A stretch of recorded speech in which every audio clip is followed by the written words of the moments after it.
Hey, welcome to a GEN-X-PLORATION.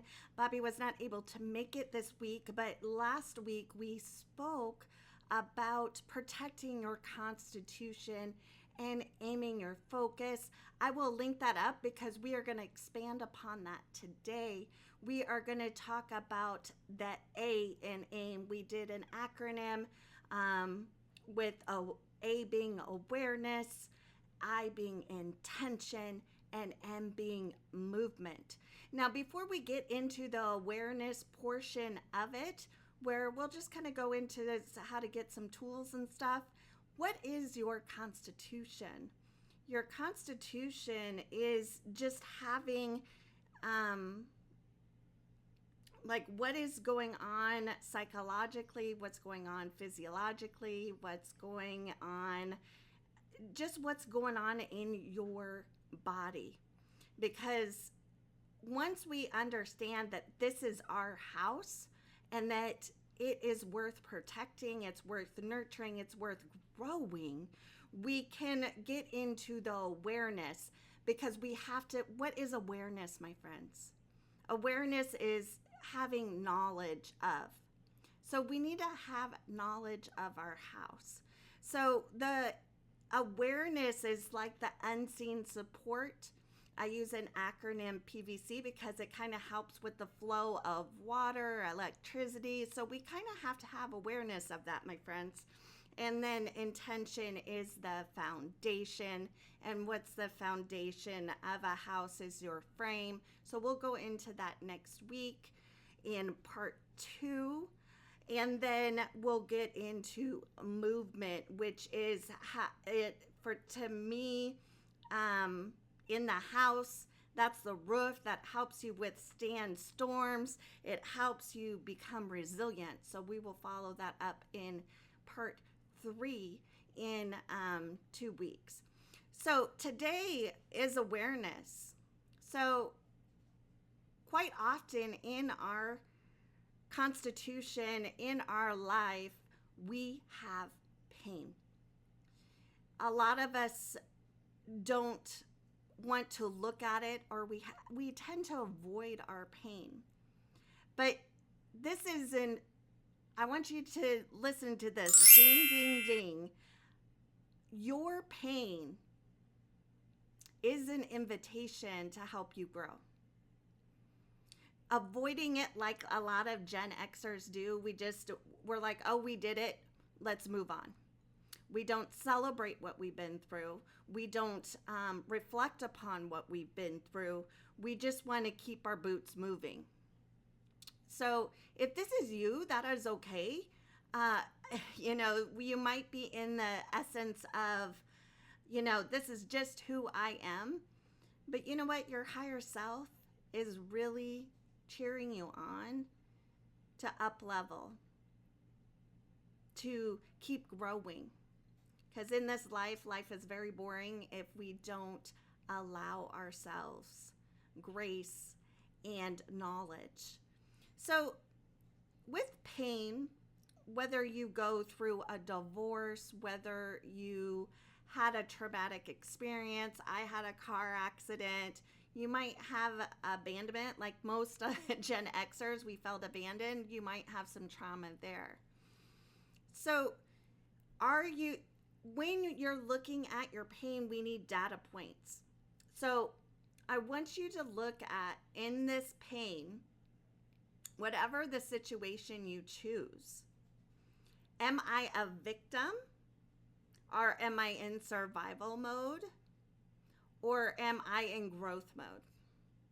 Okay, because that will tell you where your energy is exuding, where you're wasting energy. So this is just to get a dot on the map so that we can move forward. So no matter where you are, it is okay. Just don't swim in the marsh all day in it. Meaning, if you're angry and you are in victim mode, let's define those a little bit. Victim mode is, it's everybody's fault. You blame. You feel that everybody else is out to get you. You don't feel safe in your own house. So we're on PVC, so this is pain.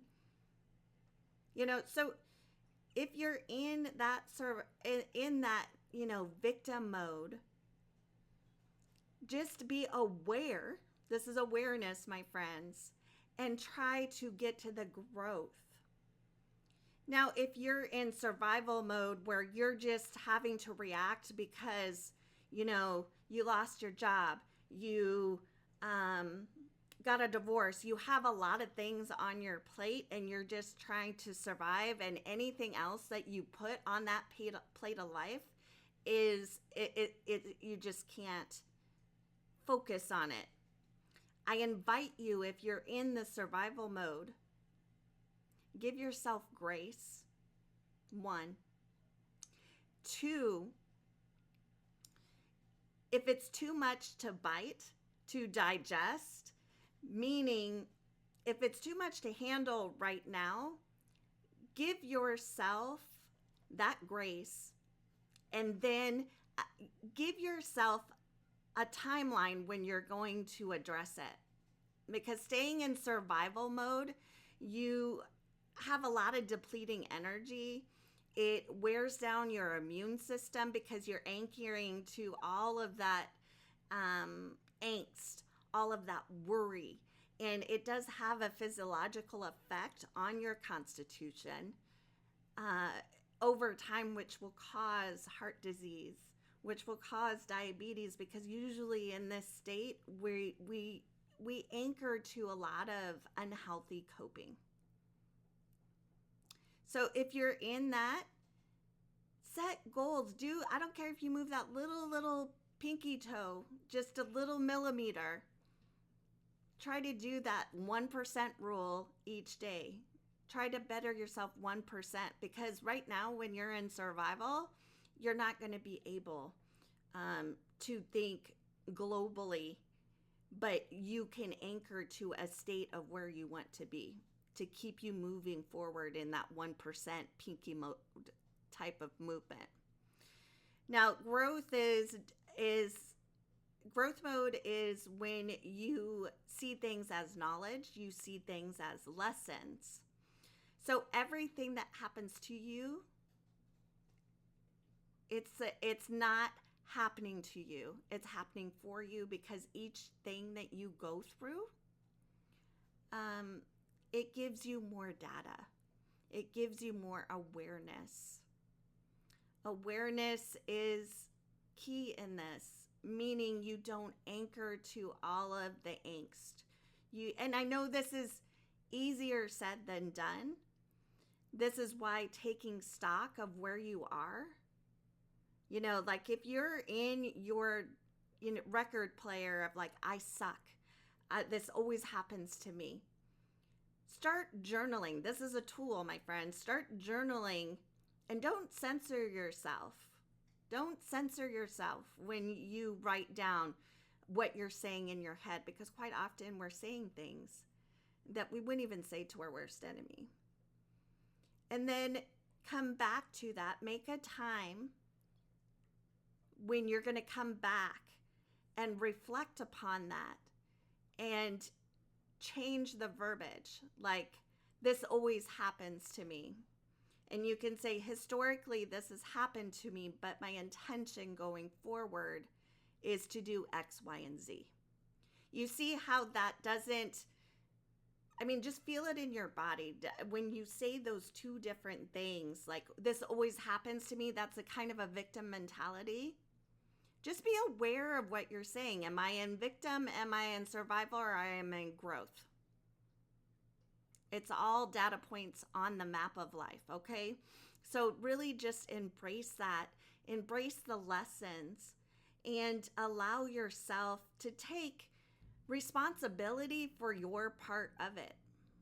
Like if you are, you go through a divorce. I went through a divorce.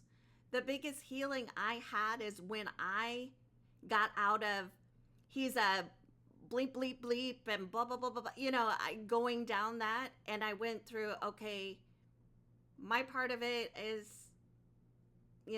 I trained him not to treat me how I wanted to be treated. Because in that time, I had to control every little aspect because I had abandonment issues from when I was a child. So for me, I overcompensated with micromanagement. And nobody wants to be micromanaged. So you see how you can look at different things and take where you are and take accountability for what you did in the relationship. That doesn't mean you're fully to blame, because it takes two to tango, like in a divorce. But taking responsibility, acknowledging and accepting it, you can move forward. So that's pain and lessons. So just to recap, just figure out where you are,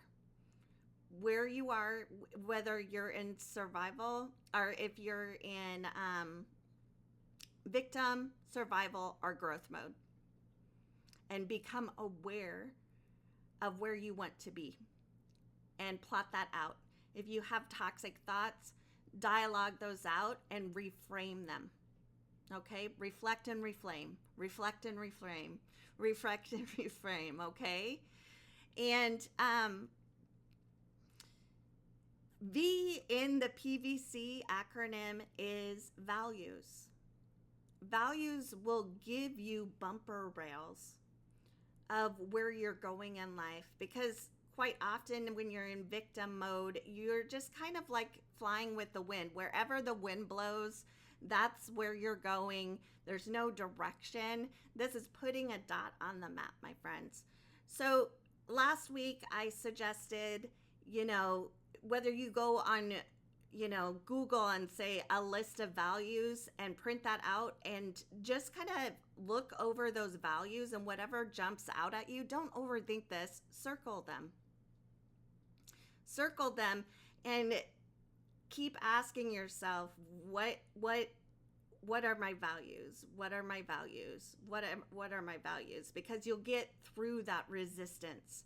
The more you ask yourself that, you will become more aware of what they are. Now, another thing you can do is write down. I even did this last week, like, what is important to me? What activities do I do give me joy? When did I feel happy? And write that down and look at the value of what that was. I mean, for me, being in nature I love being in that. What is the value of that? Is that I give myself space to reflect and to grow and to be in nature and see the symbiotic relationship of how we all are connected. So that's a value to me, just that being in nature and trying to be a steward of nature. So that's just kind of one example, because your values, like I said, it will give you bumper rails, which is your boundaries. So a lot of times we need boundaries in relationships. We need boundaries in our workspace. We need boundaries with ourselves. So if we become clear on our values, we can understand where our boundaries are. So like my example was nature. I love being, a steward to nature. So I'm my boundaries is I have a routine where I go and I walk my dog. I'm out in nature and it feeds me, and I do gardening, so I nurture my plants. And so think of that is just an example of myself, because those boundaries, especially in relationships, I really want you to do this, because when I did this was a very pivotal part. And when I do this with my clients, this is a very pivotal part, in their transformation is I really want you to reflect upon your relationships. Are they replenishing or depleting? Are they energy vampires? Are they only there to make them feel good, to soothe their ego? Or is it a ebb and flow friendship where they're kind of your root people, they're your rock people, your diehard people, the people that will be there? Now, as Gen Xers, we have a tendency to be kind of isolative, and we have only a certain part of a certain circle. But I invite you, whether when you're doing your values and there's an activity that brings you joy, join a group, be open, try new things, be a kid in the candy store, okay? Because this will give you a more concrete view of where your life is going, instead of being just, floating with the wind wherever it blows you. And when you go through your pain and you turn them into lessons, when you go into your values and you turn those into boundaries, you get into clarity. Clarity is you have awareness and a vision of where you're going to go. So really this week, really just sit down and take stock of where you are. What is your morning and evening routine? What makes you feel safe in your house, your constitution? Look at if it's, where you're anchoring yourself. Have discernment, meaning you might not feel safe because your nervous system is reacting to something that is your past. Like, if a good example of this is when I was going through my coaching certification, I got buddied with this lady. She was older than me, and she triggered me. Oh my God, she triggered me. I'm like, how am I going to make it through the next year with this buddy? And we laugh about it now. We're still friends. But she activated in me a mama wound. And we had a long conversation about it. She's, we both are coaches, so we kind of worked through it. And with me coming to her and discussing, the mama wound that I had, she realized that she had, a relationship issue with her child, that she needed to work on. So you can grow together and you can have clarity together. It's just putting more data points, on the map so you can have a clear vision where you're going to do. It requires awareness, anchoring and grounding down into a safe space, into your constitution, into your mind space, into your heart space, into your physical body, into your spiritual space. And some of you might be like, okay, Kinsey, that's a lot of spaces. I can't do all those spaces. Just pick one area where you want to up-level in your life. And I think the most important thing in awareness is understanding where you're at. Are you being a victim? Are you being in survival? Are you being in growth mode? This is no shame, my friends. No shame. It is just a time and space where you can be brutally honest with yourself so that you can grow. And that's part of transforming your life, transforming your mindset, giving yourself support in your house so that you can live in flow, not stagnation. Hence the PVC in awareness. So I hope you enjoyed this week's content. Next week, Bobby will be with us. And here on Gen X-Exploration, we're all about growth. We're all about awareness and different perspectives, because the way that we show up for ourselves and for each other, we gain so much knowledge and so much awareness that we can learn from one another. So protect your constitution, aim your focus, and put down what value you got from this today, what questions you have. I would love to hear them, and I will see you next week. Light, love, and gratitude. Take care.